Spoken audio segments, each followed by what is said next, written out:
Some snow moved through the area this morning, and we saw less than an inch of snow, but since then we're drying out. Now high pressure moving in from the northwest, dry across the eastern Great Plains and heading towards the Midwest. I was in a TV production class for high school, and we just did a newscast every 3 weeks or so. We had a weekly show, but I did every 3 weeks, and that's how I started to get involved in production and stuff. And I didn't know that that's something I wanted to go into, but in high school I don't think anybody does. If you would have told me 4 years ago what I've been doing today, I would have called you crazy. I never in a million years would have guessed that this is what I would be doing. I came to school to be a music teacher, so I can't say that I was expecting to do on air. I number one, camera shy person. I hate being on camera, and I just liked weather. It's great. It's wonderful. I mean, I literally get to stand in front of a screen for 3 minutes, pointing at nothing, but at the same time, I love it. It's what I want to do with my life someday. Broadcast Meteorology Practicum, we started doing online broadcasts, started getting comfortable, getting the feel of being in front of the camera, getting used to the green wall, which for some reason everybody freaks out about. You only do it a couple times and you really get used to it.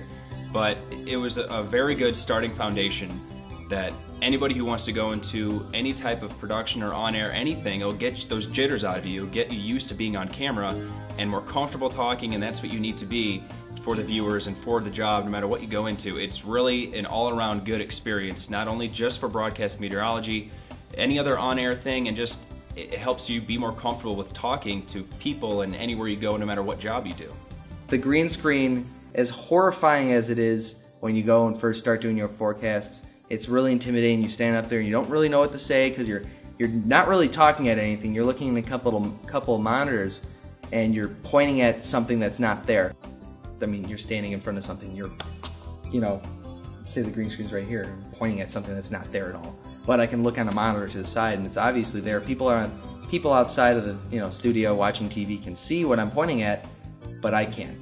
If you're uncomfortable being in front of the camera, you will learn that you quickly get over it. And you just, by repetition and by practice, it's something that you don't want to do, but the more you do it, the more you're comfortable with it, and then you realize a talent that you have that you didn't think you had before, but just by repetition and practice, you get pretty good at it, and a lot quicker than you think too, and you get more comfortable with it, and that's the most important thing. And on the other hand, if you don't want to do it, and even after repetition, you're like, no, I'm done with this, you can also go behind the scenes and just do meteorology behind the scenes, forecasts, and maybe get a job and down the lines of weather producing or something else for people that are on air. So there's plenty of options that you can go. You don't always have to be on camera, you can also be behind the scenes.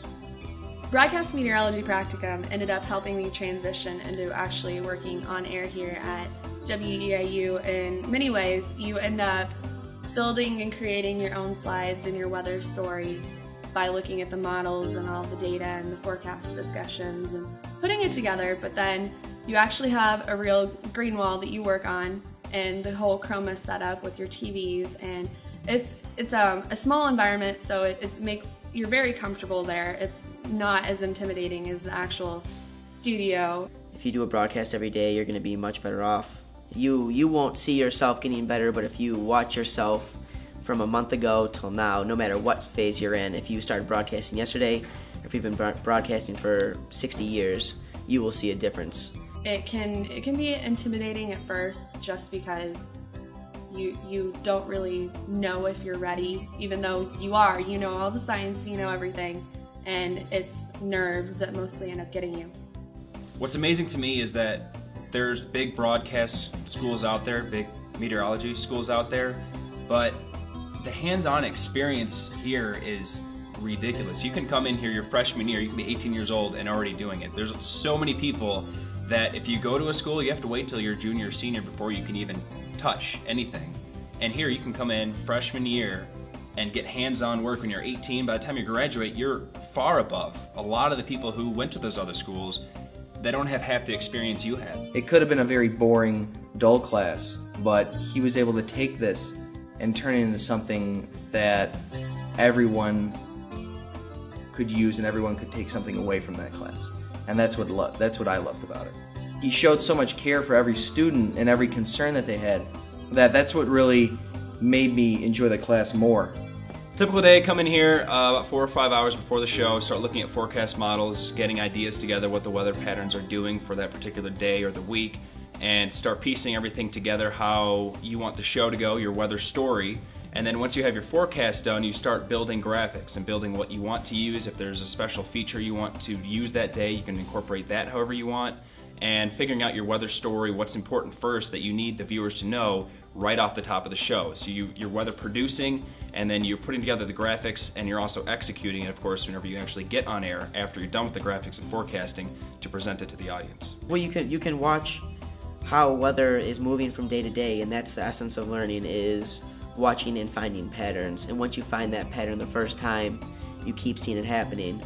And then you can work with that. Next time you see it, and whether it's a year or a week from that point, you'll know, hey, I know what happened last time, and with that, I can kind of guess what's going to be happening here. Broadcast Practicum, that really just kind of launched me into what I'm doing here. Between the forecasting that took place in that class, as well as the broadcasts, that really set me up for what I'm doing today. It was very cool that you could actually literally do it yourself, find out what the weather's going to be like, and really just forecast. Broadcast Practicum pretty much set the bases up for that. Really made me enjoy what I was doing. My name is Kevin Jeans. I went to Nico Valley High School, and I'm from Naperville, Illinois. My name is Leah Carter. I'm from Mattoon. I am a graduating senior here in May 2010. My name is Cameron Hotman. I went to Tinley Park High School in Tinley Park, Illinois. I attend Eastern Illinois University here in Charleston, and I'm a geography major with a broadcast meteorology minor. My name is Mike Ismondi. I'm from Arlington Heights, Illinois, and I attended Buffalo Grove High School. This is the last place I thought I was going to be. I thought I was going to be in a classroom teaching young people about history. No, it's kind of cool to even think about that. Now I get to be on TV. That's awesome. That's incredible. How many kids, college kids, get to say, oh, well, I'm on TV 3 days a week?